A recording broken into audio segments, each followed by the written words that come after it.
The death toll in the US is touching the 100,000 milestone, but Donald Trump wants to host the G7 meet at the White House in June, in a few days from now. Meanwhile, India has allowed 179 Pakistanis to return home. They'd been stranded due to the nationwide lockdown. That and more on the Gravitas coronavirus tracker. Donald Trump wants to host the G7 meet at the White House. He wants world leaders to meet in person in June. Trump believes there would be no greater example of reopening. A blueprint for the travel bubble between New Zealand and Australia will be finalized by June. Blueprint would be presented to both the governments.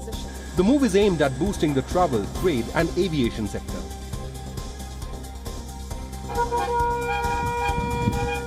Chile's indigenous communities have cut off access to their towns. Move is aimed at stopping the coronavirus from reaching them. Residents say their community is free of the coronavirus. They want to keep it that way.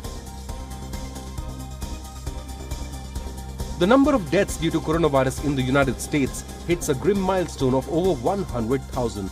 The US now leads the world in both deaths and confirmed cases. Over 1.7 million people have been infected in America. More students have returned to school in South Korea. Students in kindergarten and middle school have been allowed to return. High school seniors had resumed classes earlier. South Korea reported 40 new cases, its biggest spike in 49 days. Kremlin says Boris Johnson has sent an invitation to Vladimir Putin. Johnson wants the Russian president to be a part of a summit on coronavirus vaccine. The summit is aimed at mobilizing resources to ensure universal availability for the vaccine. Joe Biden has called President Trump an absolute fool for not wearing a mask. Democratic presidential candidate has accused Donald Trump of costing people's lives. Earlier, Donald Trump mocked Biden for wearing a mask on Memorial Day. Mexico has registered its biggest single daily spike in coronavirus cases. 501 people died in Mexico on Tuesday.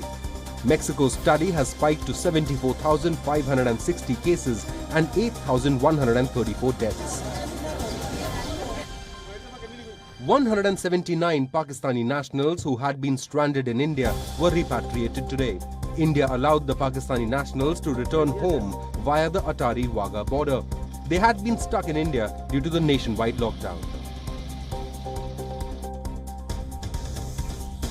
Up to 6,000 people per day will be able to use LA's largest drive-through testing facility. The new facility has been opened at the Dodgers Stadium. Los Angeles was the first US city to offer free testing to all residents. Over 400 Thai parliamentarians attended a special session. It was held to debate the government's plan to fund a stimulus package. The decrees will allow the Thai government to seek emergency loans up to $31 billion.